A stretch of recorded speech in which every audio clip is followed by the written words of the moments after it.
The engine is starting up. For launch. GC, go. Guidance, go. Fido, go. Prop, Go. GNC, go. Max, Go. Eagle, go. Ecom. Go pending final steps to cabin link check. 2, 1.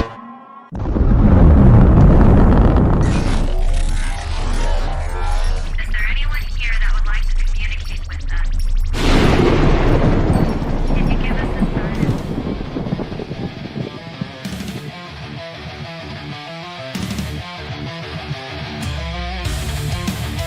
Welcome to the Rift Nation Network, the RNN, putting a slide in your glide and a dip in your hip. Welcome to the mothership, the home of the travelers of the universe.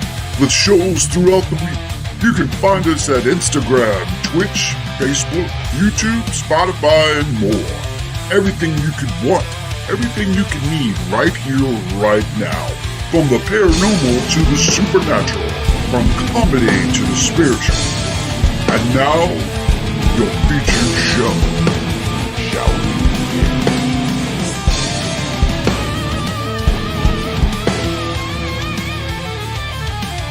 It's showtime, folks! Podcast may contain material that some listeners may find sensitive, offensive, or disturbing.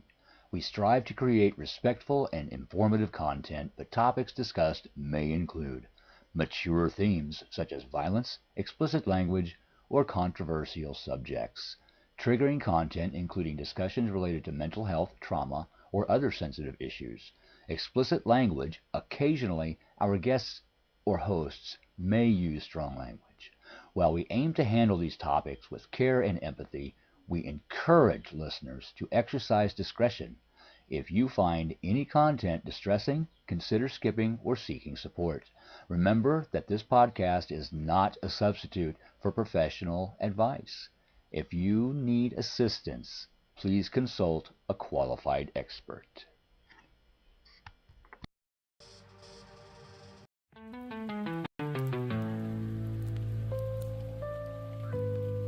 Welcome to the Forgotten Library, where the books whisper, the shadows listen, and the stories refuse to stay quietly on the shelf.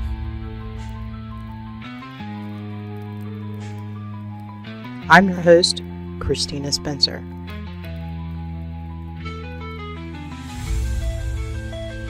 And each month, we explore one novel together.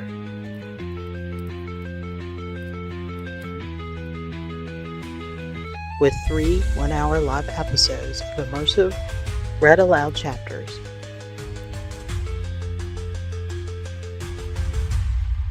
Followed by a live interview with the author who brought the story to life.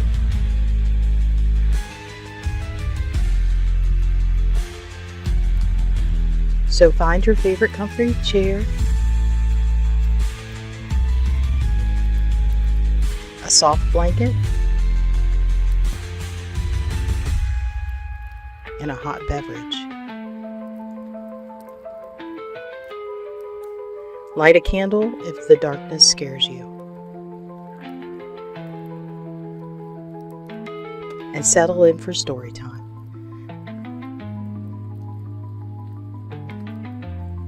Welcome to this week's live episode of Horror, History, and Hauntings Library. Well, hello, all my creepy little weirdos out there. I hope everyone is having a wonderful Friday night. On Fridays, we kind of slow things down a little bit here at the Horror History and Haunted Cabin. In the evenings on Friday nights, we like to go into the library and read us a good book by the fire. So tonight, I have a wonderful book. It's by Wendy M. Cook. It's called The Choice. See if it'll like me this time. And before we get started reading, though, I guess I got to do my change. Wardrobe change. When you get old, you need two sets of glasses to do anything. So let me put on my proper reading attire. Make sure you have a hot beverage, a comfy item like a blanket or your pajamas. And now that I've slipped into my reading wear, we will get started. Now, Wendy's book, I've already read most of it. It's a really, really good book. I'm really looking forward to reading it. We do have somebody popped in chat here. Hi, Adam. Hi. You'll see me do this because I can't see that far with them, or I guess I could do the granny thing and look over them. Hi, Adam. Now, this book, for those that are interested in like specifics, it is about including dedication and acknowledgments, 219 pages. It is a pretty quick read. It is based on the perspective of the different people involved. So each chapter is a perspective, which is something I do enjoy. Harkens back to the um, oh, I can't remember the name of the series, but it reminds me of.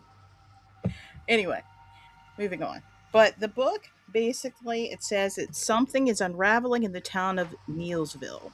Birds flying into windows, people with black eyes, and crosses at the local church are turning upside down. The town and the people in it are experiencing a rather unusual phenomenon. Follow Scout, the Traveler, and others as they navigate the complicated web of love and friendship, power and faith. A thought provoking, mind bending tale involving a small town and the choice of a lifetime. And it is written by a wonderful woman. Her name is Wendy Cook. She was raised in a small resort town in northern Wisconsin. Her parents owned and entertained a summer resort for over 20 years. And it was there she learned how to fish, appreciate wildlife, and forge friendships over the years with people that would frequent the resort. This upbringing was the inspiration for her debut novel, A Gray Resort, which was launched in early July 2019. Wendy also hosts a popular podcast called A Juicy Pear Podcast, which is available on all major podcast platforms. She hosts different creatives on the show and loves chatting about the paranormal. A perfect day for Wendy would be enjoying a cup of coffee while sitting near a body of water. She often keeps a notebook in her car for flashes of inspiration, and she enjoys spending time with nature and exploring the hiking trails around her home. She has two sets of twins, now all adults, three dogs, and a husband. You can find all of her books on Amazon.com. Okay? Before we get started, though, I've changed the tire, but we need to set the mood a little bit. I for today, if I can get my isn't this handy? Isn't this the coolest thing? It's an electric lighter. And I'm gonna light my incense. Give me a minute. Get us all situated. Come on. There we go. I just wasn't getting it close enough. And the incense I'm using tonight is, of course, I got a couple more left left of my Lilith's blend. It's from Silver Moon Offerings. You can find them on Facebook. It smells really, really good. Perfect for nighttime reading during a storm. So let's get busy into it, okay? So thank you for watching and tuning in tonight. Before we head into the actual story, I wanted to make sure I read the acknowledgments. And it says, I'm excited to finally have this book finished. It's been a long, winding road. So many of my days and nights were gobbled up by needing to write the story. Writing is a strange animal. It's thrilling, arduous, and exhausting too. I don't recommend it unless it's a calling that needs to be answered. The Lakeside Resort is a real place. I take my girls there every summer. I'm still in awe of the majestic pines, the eerie woods, and the coffee colored lake. It's haunting and beautiful and hasn't changed much since I've lived there. I have a few people to thank that helped me make this book shine. Thank you to Nicolette Baby. You were very helpful in making various changes and giving me the confidence to continue. Thank you, Al Cooley, for all your writing and podcasting support. I know you really get it, and I can't wait for your next book. Neither can I. Thank you, Rick Boss. You never did get to see this in print. You're dearly missed. I speak for many when I say that you've left a huge hole in your absence. The angels are lucky to have you. Thank you to Lori Beard, Diane Campbell, and Sherry Van Tongeren for being the first few to read over my manuscript and offer valuable input. Thank you to my beautiful daughter, Ella, for the pencil drawing that captured the essence of the resort. I'll show you the pencil drawing. I love it. It's cute. And thank you to my husband, who has always been in my corner, always having my back, loving and supporting me. I couldn't do it without you. I hope this book finds you well and has stirred something within you, whether it's for nostalgia or just the wonder of the great unknown. Magic happens when creating worlds, and I hope I've captured at least some of it. You can always find my book on Amazon.com. So that was the acknowledgments. And she said she even signed it for me. Wasn't that sweet? And then we're going to dive into it. I want to show you, hopefully, the camera picks it up. This beautiful little pencil drawing that her daughter did. Camera, like me. Hopefully, you can see it.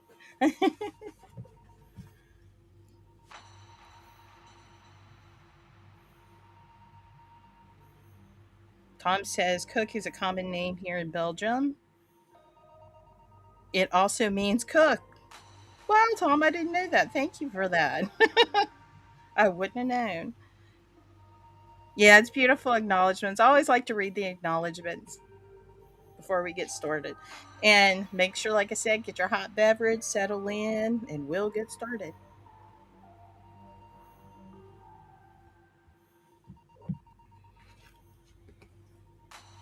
All right.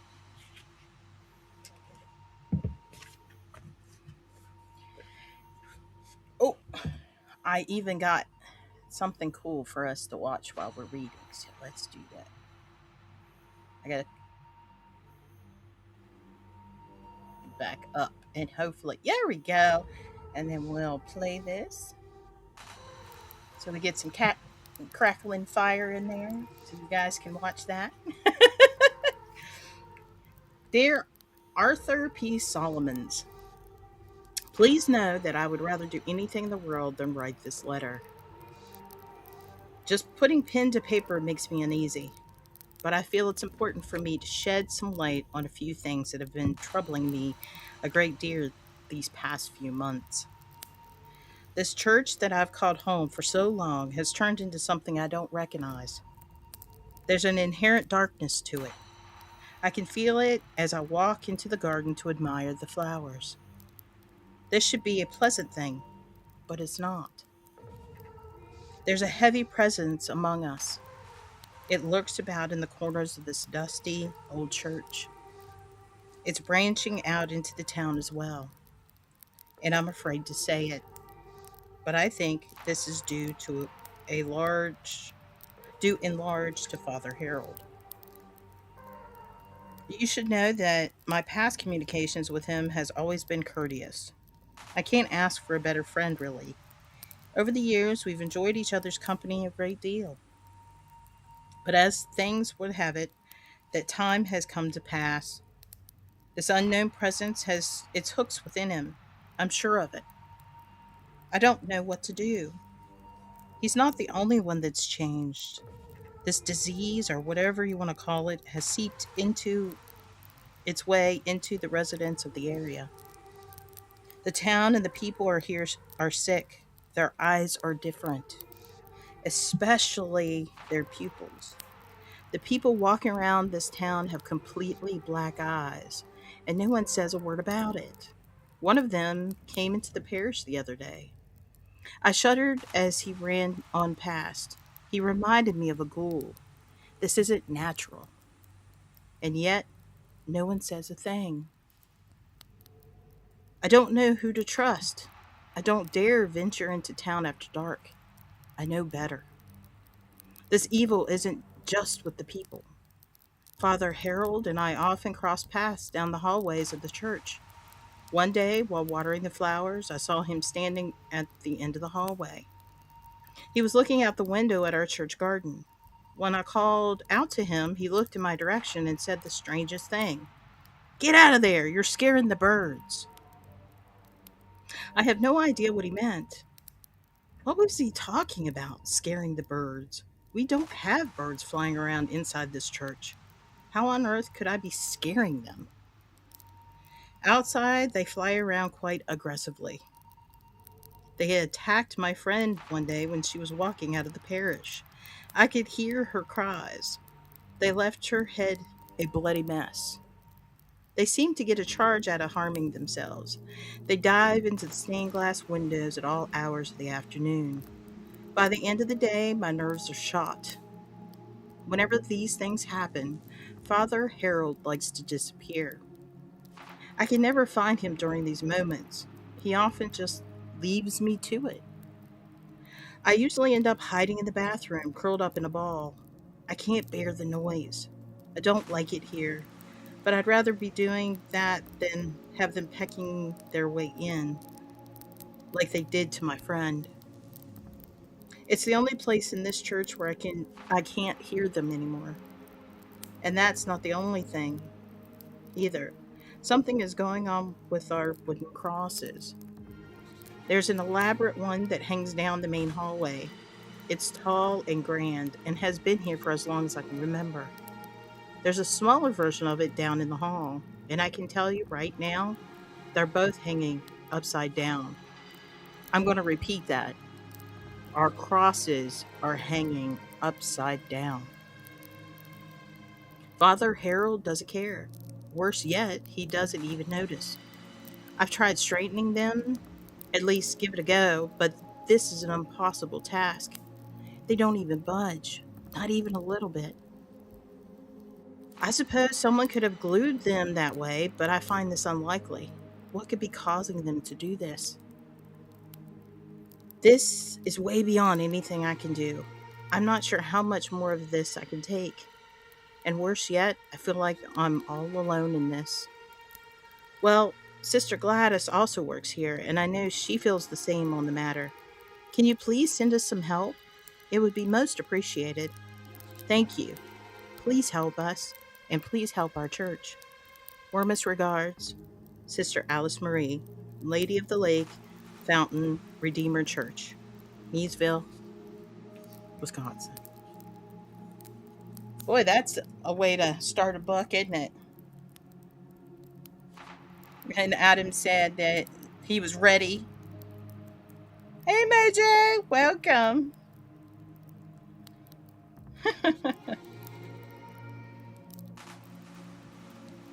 All right, diving into the next chapter. It's called The Traveler, aka Michael. I'm quite sure I'm in a hospital of some sort. I feel like I've been laying here for days, or has it been weeks? The answer eludes me. How the hell did I get here? I can hear the steady drip of my IV.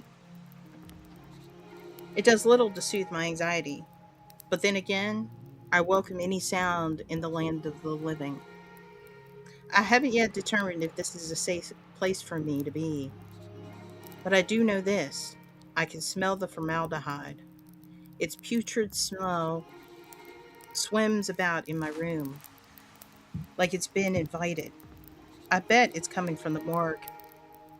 Hospitals like to keep their morgues on the bottom floor. I wish I didn't have such a keen sense of it. Bodies in various stages of decay makes my bile turn. But however repulsive, the humans here do not seem affected by it. As I try and move my arm, I notice right away that I am, shall we say, different. There's a nurse at my bedside. I haven't opened my eyes, but I sense her movements. I smell the effects of her perfume. It's some factory made smell of rose. God, it's revolting. Probably what woke me up from the coma. That and the formaldehyde. Right now, she's fumbling with my IV cords. I want to slap her hand away. I don't think she knows what the hell she's doing. She appears troubled. Her mind is cluttered. It's apparent in her movements. She breathes funny too. Much too labored for someone standing in one place.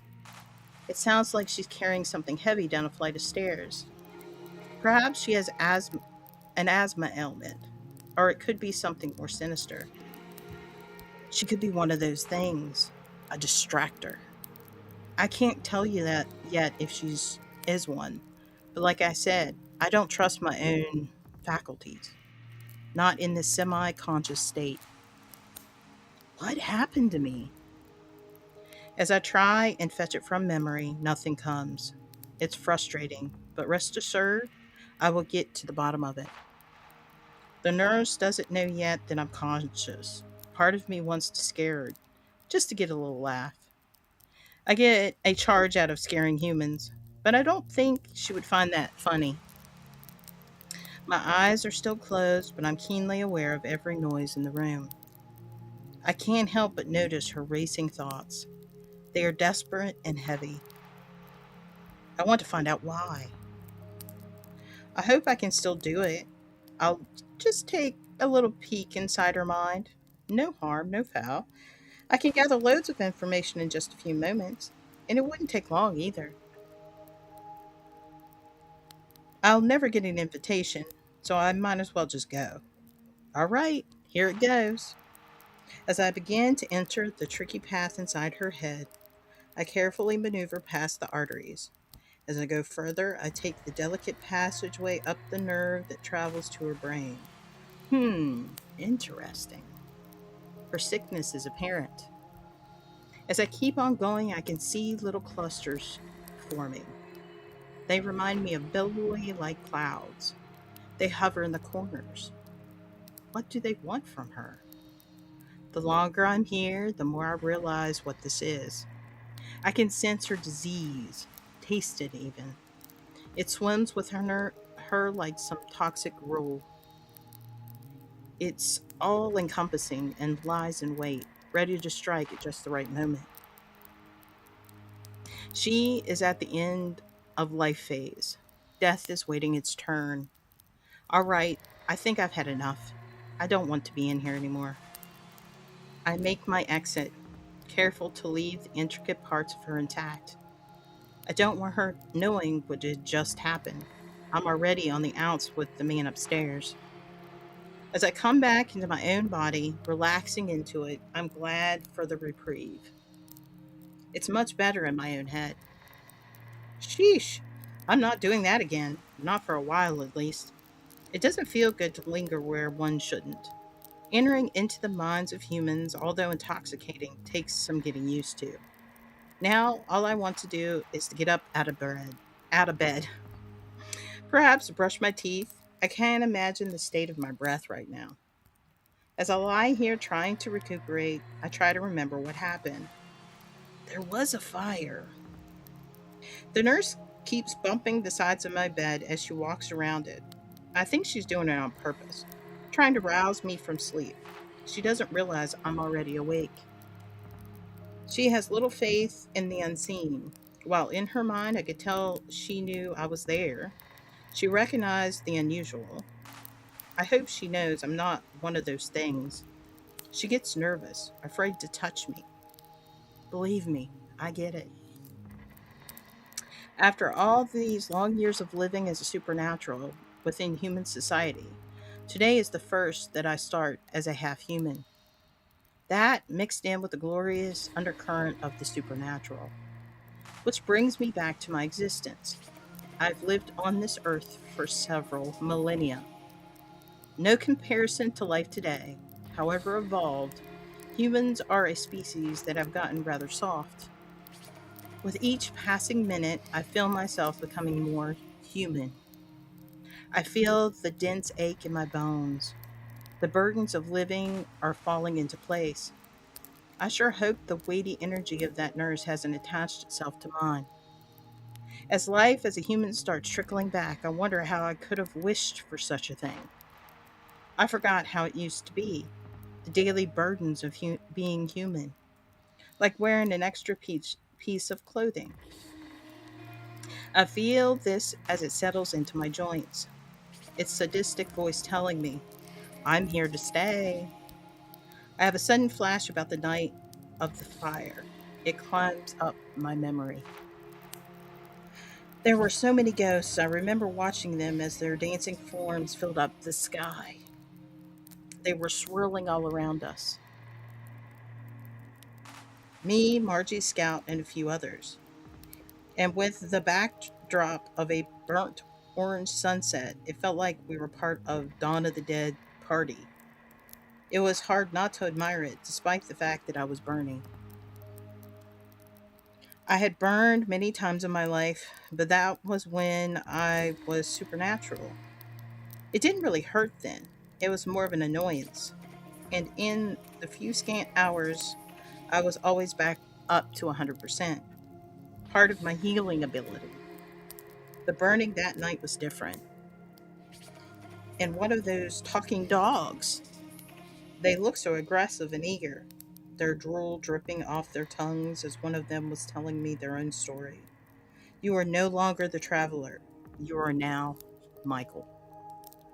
I wish my maker would have just let me die, but for reasons unknown, he will not let me. Losing my wife Penny is my greatest failure in my whole miserable existence, and I'm the reason she died. I cannot let myself think of her, or I will never want to be fully conscious. Once upon a time, long ago, I was cursed by my creator, and all for ridiculous reasons. I don't even want to get into the weeds of that story. It's just too damn depressing. But at least I have some peace in knowing that I will finally die. I feel like the human in me has finally taken over. I am fully immortal. I wonder if one of those distractors has found their way into the hospital. It wouldn't take much to disguise themselves. I turn my head in the direction of the nurse. It's time for me to open my eyes. The first thing I notice after the nightmarish overhead glare is the sorry state of the ceiling. It looks about as pristine as a carnival porta potty. Good lord, how could anyone get healthy looking up at that? I notice the door to my room is wide open, and I can see down the hallway. There's a nurse's station and a rather plump woman typing away at the computer. Her brows are pulled down, her face looking sour. She looks as plain as a buttermilk biscuit. Her fingers type with vigorous assault against the keyboard. I'll make a point of avoiding that woman. I hear the busy chatter of staff down the hallway. Warm smells of food filter into my room. The aroma teases me. This feeling of hunger is getting harder to ignore. I'm hungry. The nurse jumps at my outburst. Sorry. She looks at me with pleading eyes, her mouth forming a perfect O. I'll go get the doctor, she says, running out of the room. She looks like cattle do when busting out of the gate. I need a doctor because I'm hungry. Oh, this is ridiculous, humans and their tiresome rules. I have to remind myself that the nature of humans will take some getting used to. This is not my normal state, and humans have a different code system, a way of doing things. I should abide by it, I suppose. I noticed my arms were wrapped up like some kind of mummy. How much of me is actually burned? I tried to recall some of the details, but my brain isn't firing away like it, it usually does. The answers aren't coming. All I can manage is a large void of nothing. However, I do remember sitting at a bar. I was so angry at the world. I felt so alone. Penny, my wife, had just died. I no longer wanted to be in this cruel, unforgiving place. I wanted to be with her. She had been my mate for so long. I was in utter agony. I couldn't think clearly. I was lost. Very quickly, my world became cold and isolating. I couldn't relate to anything. I wanted to rid myself of the pain. I had no control. When I pulled out the lighter, I knew what I was going to do. It was impulsive, I know, but at this point, I didn't care. Before I knew it, my whole arm was engulfed in flames. It didn't take long either. So irresponsible. Margie's bar was a stable fixture in the area. I know that.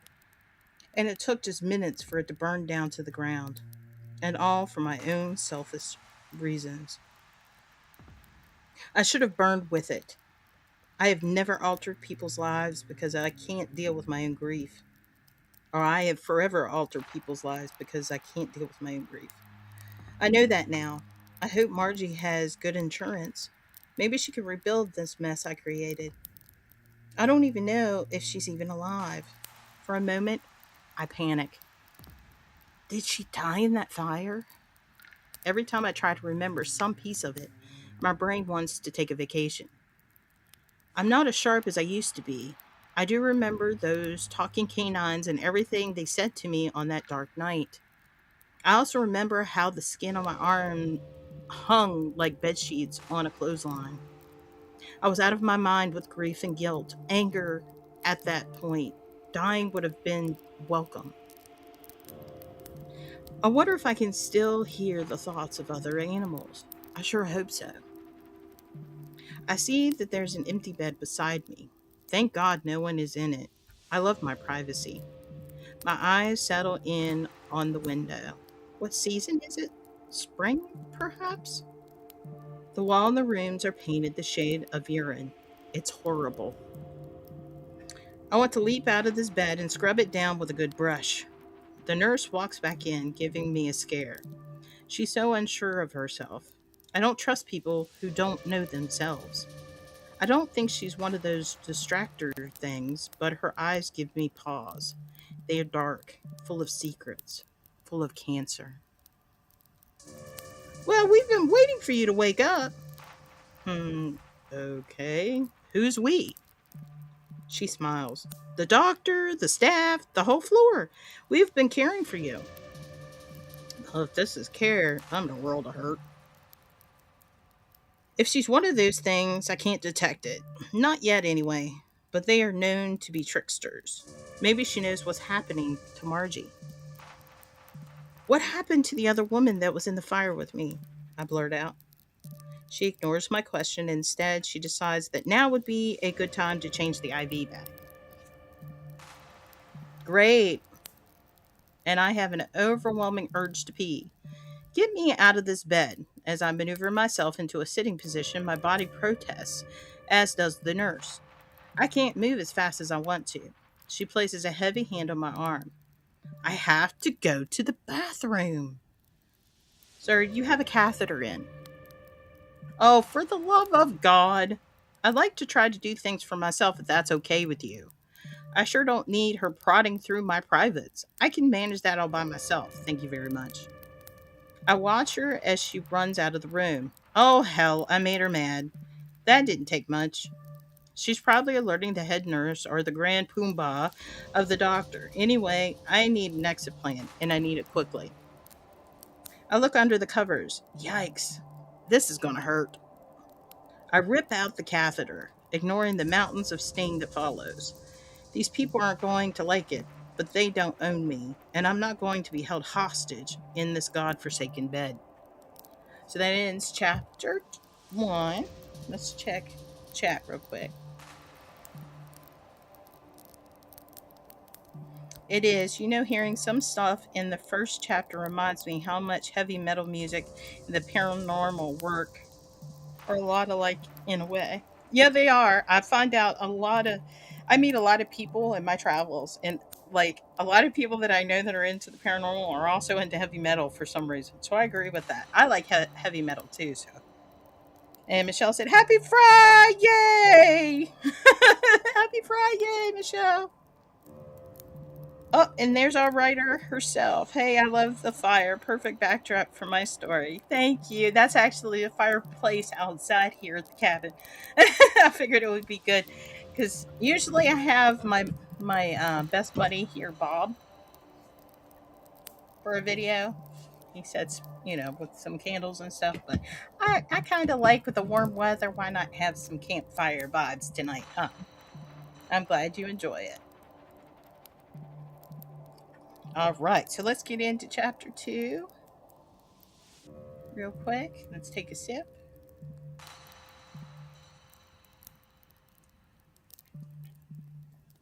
Chapter 2 is Mavis. I need to fly higher if I'm going to bypass this crappy ghost contrail. It's been clinging around here for days. I can smell it past Highway A, and that's really saying something. That road stretches on for miles and miles. The elements in the air smell funny, and I know what's causing it. The only thing that can change the air of this magnitude are ghosts. Flying entities thrive on whimsy and chaos and can manipulate the air faster than anything. I hate them, and not to mention they're annoying. It's near impossible to balance out this broom. If I can't find a place to touch down, I'm going to fall right out of the sky. I circle again, spotting a decent place to land about 50 yards away. Not premium, but it will have to do. A little walking never hurt anybody. There's a good amount of tree cover, too. A perfect place to hide a broomstick. From this vantage point, I can see the last remains of River's Edge Bar, which was once my sister's place. Now it just looks like a sorry pile of embers. I'm surprised I can still ride my broomstick. I haven't used it in ages. It was gathering dust by my closet. The opportunity to ride it hasn't presented itself until today. I prefer my privacy and steering clear of the humans as much as possible that I can. Interfering with them often leaves me nauseous for days afterwards. I hope Margie's okay. The last time I talked to my sister, I was trying to warn her about these creatures that have been hanging around. I ran across one by clear accident one day in the middle of summer. They were doing things I didn't care to see. I didn't let myself be known, but I had seen enough to know that these things were not good. They were evil. Their foul stench run along through this town. It's been this way for months. I don't know how the humans here deal with it. I imagine they must be scared. Margie sure sounded that way the last time we chatted. I wish I had done things differently. I never visited much. We've always had a connection. She's my twin. But I'm starting to realize that maybe I haven't been so nice to her. I regret my behavior. I'm so sorry, Margie. I'm so sorry for being a bitch. God, I hope it's not too late. I still want a relationship with you. I promise, if I get another chance, I won't be the annoying witch that you think I am. It's not going to be the same around here without her place up and running. I didn't venture in much, but I know that her bar was a blessing to all the fishermen who would come in off the lake. It was a local retreat, a nice place to have a cold one and a mile-high sandwich. Not that I would know. We hadn't spoken much in the last decade. But I hear the chatter of the neighborhood. I haven't stepped foot in her bar, or any bar for that matter, in years. I just couldn't bring myself to do it. I hate mingling with regular humans. I'm not oblivious. I'm not oblivious to what the neighbors think of me either. They don't like me very much. It's quite the opposite with Margie. She's always made friends quite easily, even when she was little. And here I have this dining room table with no one to fill it. My table is small, by the way. As I get closer, the first thing I see are two support beams pointing straight up into the sky. It's the only thing intact amongst the burning ash and rubble. A wave of nausea hits me. I should have visited more. Margie? I know she's not there, but if I can feel some essence of her, I can figure out what hospital they may have taken her to. Margie, where are you? One of the firemen notices my presence. I can hear him repeating the word ma'am in the distance. Oh boy, I can't wait to see how this will go. I'm not in the mood. It would be kind of fun if I could turn him into a reptile, or perhaps a toad or something. Oh, what a delight. But as luck would have it, that's not the kind of magic I possess. I have to remember why I'm here. Ma'am! This last exclamation is what turns me around. How many ma'ams does it take to get turned into a toad? I snicker. This is a crime scene. You shouldn't be here, he says. Well, of course not, but it's not his sister possibly dying in a hospital. He studied me with careful eyes. Play by the rules, Mavis. I couldn't help but notice all the commotion around. What happened? I play innocent bystander. Who likes to ride on broomsticks? This used to be my sister's old place. Do you know how it started? He gives me a questioning look. We don't know how it started, but please, you can't be here. This is an active crime scene. A crime scene? He's proving to be difficult. Of course he is. I've noticed over the years how humans with a bit of authority have a way of running amok with their credentials. And don't even get me started on gatekeepers. The owner, do you know if she's okay? Any detail he could give me would be helpful. Not that he would tell me, but I have the ability to detect leftover thoughts, especially if it's during a time of stress. And this whole area is full of it. I suddenly hear a whole lightning rod of thinking. I concentrate on the flow of energy around me, and the answer comes. She was taken by ambulance to Redeemer Medical Center, one a town over in Rhineland. Well, that's easy to find. Thank God she was alive when she left. I know I'd find answers. I just had to get close enough to it. Thank you, young man. He gives me a puzzled look as I turn to walk away. I amble back to my hidden broomstick, still leaning on one of my favorite type trees. I need to get to that hospital. A neighborhood cat suddenly crosses my path. She looks me over and utters a hiss. I hiss back. Stubborn little thing. Next stop, Rhineland Hospital. I kick my broomstick into high gear, careful not to be seen by prying eyes. So that's the end of that chapter. Let's look at chat real quick.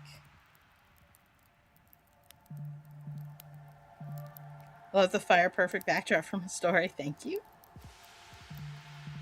My mom's book. Welcome, welcome. I hope you enjoy. Hi, Laura. Welcome. Same here. Happy Friday. Yay! All right. Let's jump into the next chapter, which is titled Lyle.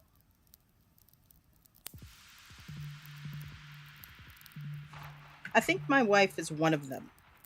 It's taken me a while to come to this conclusion, but I don't know what else to think. Here I find myself in this dreadful place and with no one to confide in.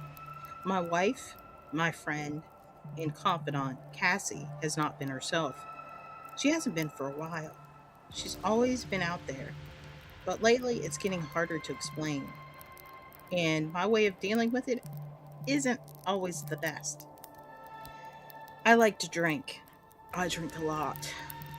I could care less if it isn't good for me. I like the way it makes me feel. Zero inhibitions. And that trumps everything else in this sorry world. I just can manage things better with a drink. Because when I'm dealing with her, believe me, I need a little something extra. I have a routine, my drink, and me. Before anything else, my glass has to be crystal clear. I don't like fingerprints. By the time it's out of the cupboard, my mouth is already watering. I like the sweet burn of alcohol as it trickles down my throat, warming up my insides and making me feel alive. It's the one thing that does, and for a few golden moments, I'm happy. That's the sign of an alcoholic, one's preference for imagination of reality, and alcohol is my straight ticket there. The truth is this: I've lost her. I know I have. I don't know where she went, but the Cassie that I know and love is no longer with us. What remains is something quite different, a vessel occupied by other things. This makes me shudder just thinking of it. Her behavior has always been interesting, but that's her. Half the time you didn't know if it was her mental illness or the effects of her drinking. Sometimes it was both. I can't tell anymore where the real her starts and where the alcohol has taken over. She's always slanted different. That's what I liked about her. And I love her for it. I love that everyone else doesn't come close to her, not even a little. I love how she lights up a room with her booming laughter and unforgettable smile. Everything is gray compared to her. But these last few weeks have been difficult. I'm tired of looking the other way, pretending everything is normal. Something bad is coming, and I have no control over it. The problem is, she's part of the trouble. Whoever and whatever she's become, as I pound back another shot, my mind circles back to the recent chat we had in the kitchen. I love talking about different subjects with her. And this time, the topic was spirituality and reincarnation. These subjects are usually more her speed, although I do find it fascinating. I tend to think it's a bunch of hooey. Usually, when she starts in on her spirit talk, my brain tends to drift off to other places. But that's with anyone. I don't have much of an attention span, but I do enjoy listening to her. I can't help but be pulled in by her eagerness, her willingness to bring me into her strange world, even if I don't entirely buy into it. Cassie is the most persistent, yet charming woman I've ever met. It was during Thanksgiving when things came to light. It was just the two of us in the kitchen. She had just finished cutting up celery and onions for a homemade stuffing. I was sauteing it in a pan, and the mixture was just starting to caramelize. Toodles was pressed up against our heat register underneath the table. The dog spent most of his time there, not venturing out. He didn't want to go near Cassie that day, which was unusual considering he used to be her shadow. When it was time to take the turkey out, I couldn't find our oven mitts. Cassie likes to leave things in different places and never in the same place twice, but she was already one step ahead of me. While my back was turned, she had taken the bird out and was basting it. I can hear it spitting on the counter. It sure sounded hot. I guess she found the oven mitts. I turned around to see her basting it with careful precision, careful to cover every inch of the bird with its juices. There was something different about her face. She looked like a different version of herself. Her mouth was developing more of a stern grimace. Her hair was unkempt and scattered, and she wasn't wearing any lipstick. Cassie always wore lipstick, even when she was sick. It was a look I just didn't recognize. She then grabs the handle of the pan, asking if I can open the oven door so she could put it back in. And that's what I did. She put the hot pan back in the oven with her bare hands. No oven mitts in sight. I knew that pan was hot. I could hear it sizzling on the counter. Hell, steam was rising off of it. But her hands weren't even red. Why didn't she yell out? I would have. Anyone would have. Instead, she just goes about her business. We both sit down for dinner, and all I can think about was her hands. Why didn't she have any reaction? I feel uneasy sitting next to her at the table. I've never felt this way about her. It's like she's playing some kind of role, and I'm trying to win me over with it. Whenever she walks into a room, I feel afraid. But what I'm afraid of exactly? I mean, she's my girl, my Cassie. What's there to be afraid of? I remember trying to keep my cool as we finished our dinner. I was hiding my hands in my lap. I was shaking so bad. She even asked me about it. I told her it was my tremors. Thank God I think she believed me, because she never asked me about it after that. Why didn't things affect her anymore? She's wearing me down. This is wearing me down. I breathe a sigh of relief whenever she tells me she's going for a walk. I think Toodles and I both do. As soon as she's out the door, the whole room feels lighter. A moment of reprieve. Even the house knows. This is not something I can explain away anymore. If she can do that, what else is she capable of? And even worse, do I really want to know? Whatever this thing is, it's turning her rotten from inside out. I wish it would leave. I want it to leave so bad, but I don't know how to do it. Whatever it is, it's so affecting other people in town. I've seen it. Last week, I saw some weird fight. Two people were trading blows with each other behind the grocery store, near the dumpster in the parking lot. The way the other person got thrown into the dumpster, and with such force, it made me wonder if they had superhuman strength. Such animosity. Usually people here are friendly with each other, willing to help out. I don't see any of that anymore. At night, I do a double check on my rifles. I make sure that they are all loaded. No telling when I might need them. Whatever this is, it appears to come out at night. I feel so alone these past few weeks, drinking away more than I should. Some days I can easily go through a whole bottle of Jack. That's when I think back to the day that I saw that thing. That Batman-like thing lying in the reeds on Carver Island. I still can't believe I stumbled across it. I don't know why, but I have a feeling there's a connection there somehow. Sometimes I get to thinking about Cassie's friend Ethel. That whole thing is one crap storm of a story. I think back to how she died. They said it was drowning. That explanation never felt right to me. Ethel knew how to swim. She swam that lake for years. She knew how deep it was. And according to Cassie, she swam that lake several times a week. It was part of her routine. Why would she drown? And this is the worst part. I start thinking about the people in the town. How some of them have been consuming black eyes. How some of them have these consuming black eyes. I just walk on past and go about my business. I'm not dumb enough to ask them what their problem is. I don't dare. Not everyone is like this. There's a few of us still normal. If I happen to see another normal person at the grocery store, we exchange a worried glance, a knowing. I don't understand it either. Just keep walking on.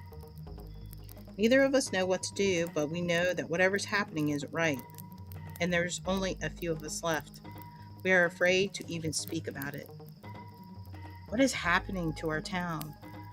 I think Kneesville is getting taken over by these things. I don't know what else to call them. This is the hard one for me to wrap my head around, so I'm just going to say it.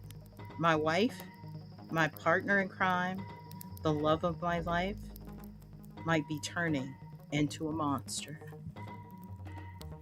All right, that's the end of that chapter.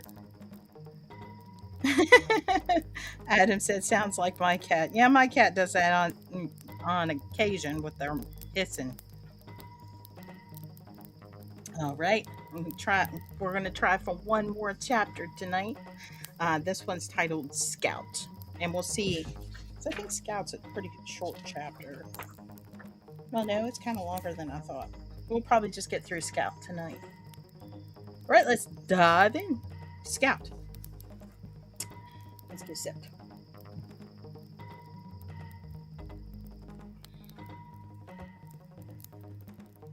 Scout. The scratching has been going on for the last hour and a half.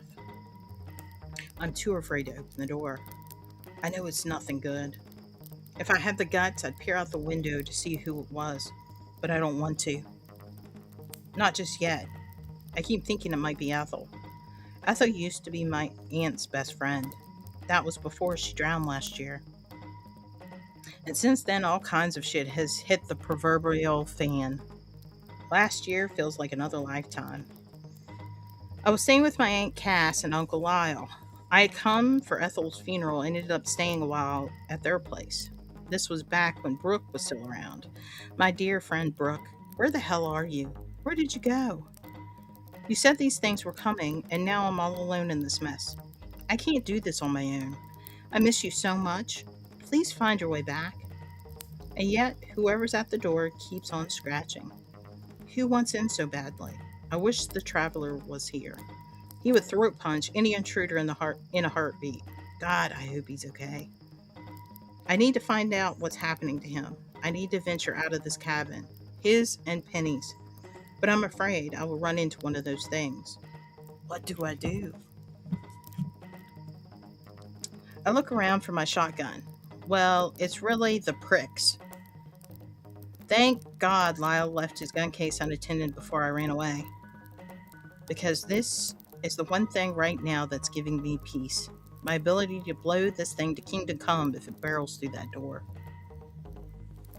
But there's no barreling. There's just sit and wait. And for me to find the will to peek around that corner. I hope whatever it is doesn't kill me. I've been out here in the Travelers and Penny's cabin for the past couple of weeks. He said I could stay, that I would be safe. It doesn't feel so safe anymore, especially now. As I sit here on the floor listening to the endless scratching, I wonder how my life got so off kilter. The last thing I want is to be a victim in this creepy ass town. It's a miracle I'm not dead yet, considering my environment. I even missed the prick, if that's possible. I'm starting to think he might not have been all that bad. Even if he did punch holes in walls. Even then, there's something true blue about him, despite the short temper. He never hit my mom, and I do know this, she could make anyone want to punch walls. She just could. I can't believe that Margie's place is burnt to the ground, and I can't get the image of the traveler out of my mind. He looks so vulnerable lying there, so fragile, so unlike how he used to be. I remember the way his skin looked hanging off his arms. Horrifying. I hope he made it through okay. I need to find out what hospital they brought him to. But in the meantime, what do I do? I hope this shotgun works because I want to blow whatever's at my door into pieces. Scratch, scratch, scratch. I'm afraid to look. Why doesn't it just knock on the door like a regular person? Because it might be one of those things. I could try and make a run for it down the stairs, but whatever is at the door would see me. Even though the cellar has tons of canned goods down there, I don't think these things have any concept of time. I would probably starve before it left. Cassie must have split. The last week I was at their place, I hadn't seen her, and Lyle had been acting really off. And my mom is still clueless, probably shagging someone new down in the hot, swampy-ass Florida. And what of Lyle? I could try and make a getaway back to his cabin. There's a chance he's not one of them. Not yet, anyway. Scratch, scratch, scratch.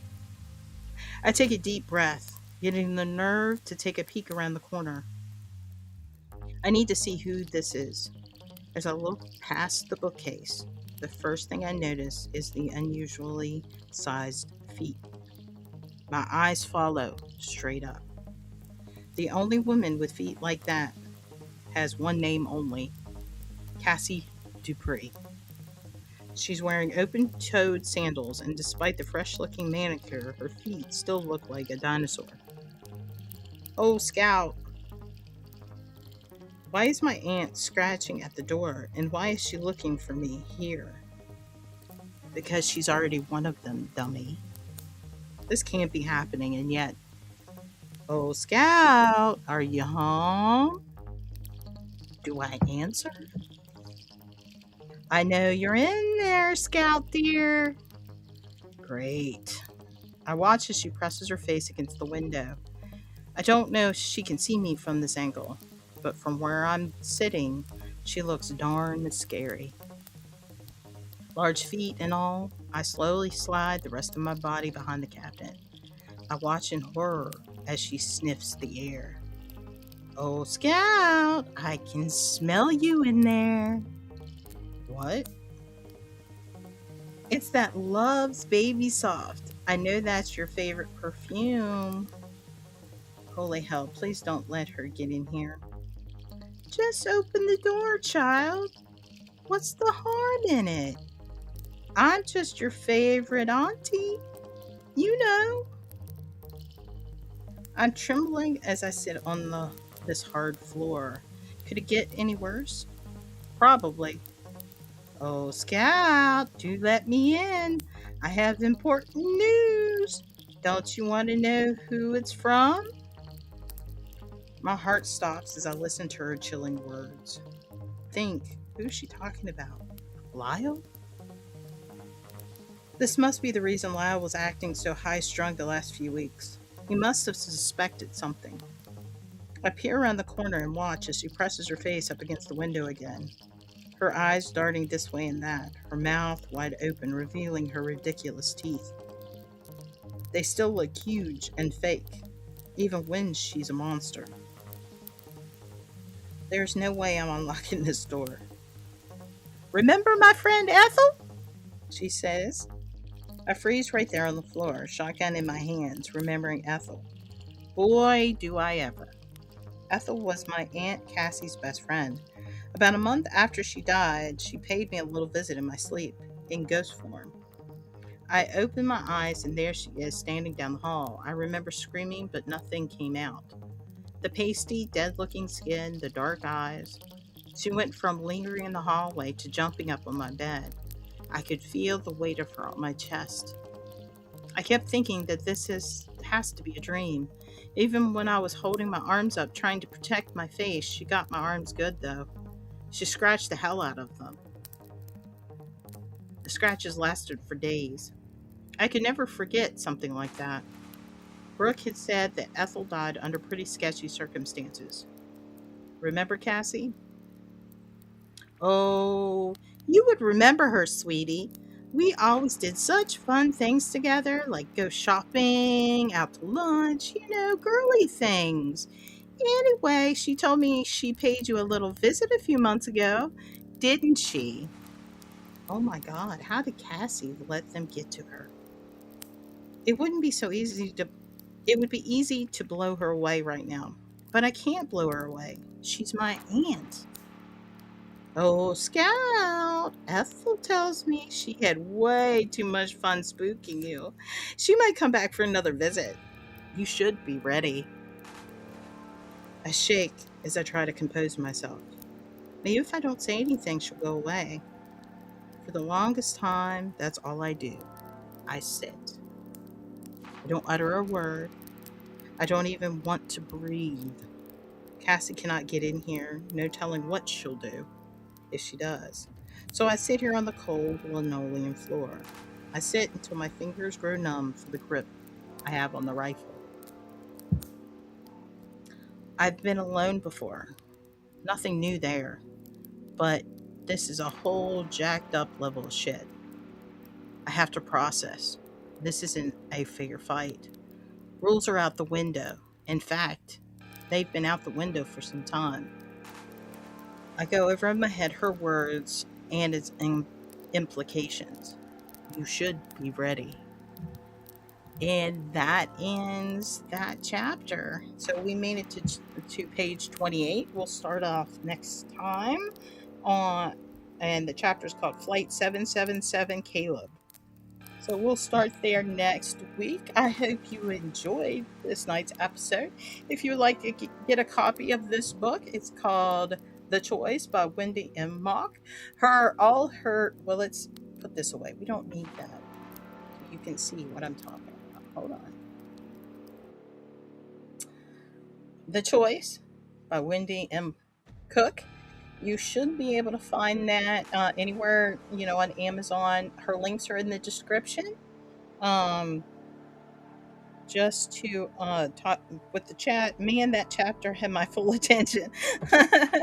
Yeah, the chapter. I mean, this book come like soon as off to the races. Like you're in the middle of the thick of it. What's going on? And Adam said, I wish I could turn a few guys at work into toads. Right? Wouldn't that be nice? Some of the mean people out there in the world, you can just turn them into toads. That would be awesome.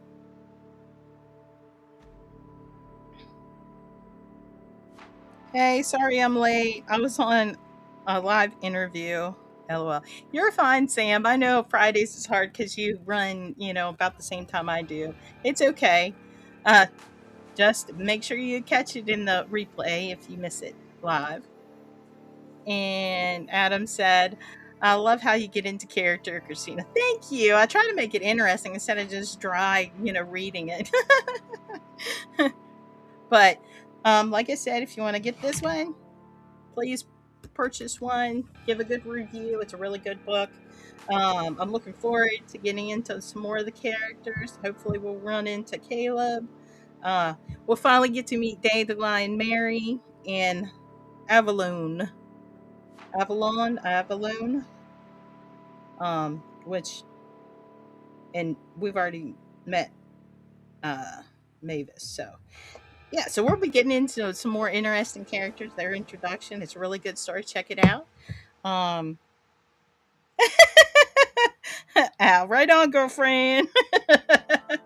That's Al Coley. He was the author of our Spotlight author last month with his Spencer's Ghost, The Guardian novel, which he's coming out with the second book. And I do know that this is part of a series. So if you really like this book, you'll have to get the whole series because it explains like the fire and all that stuff. I haven't read it, but I like the way that these are written because you can jump into this novel and not miss a beat, or you can pick it up from the beginning and start there too. So definitely check this out. And as always, I just want to thank everybody for watching tonight and tuning in. Let me know in the comments if you like this format. Let me know. I've been kind of teasing with an idea of maybe forming some sort of online book club that we can kind of do more with the books and finish them in maybe more of a private chat room or something. I haven't quite figured out how I'm going to do that yet, but let me know if you're interested. Maybe we'll sort that out in the future. As always, thank you for watching. Sweet dreams and good night. Bye-bye, guys. Let me find it. I always lose it. There we go.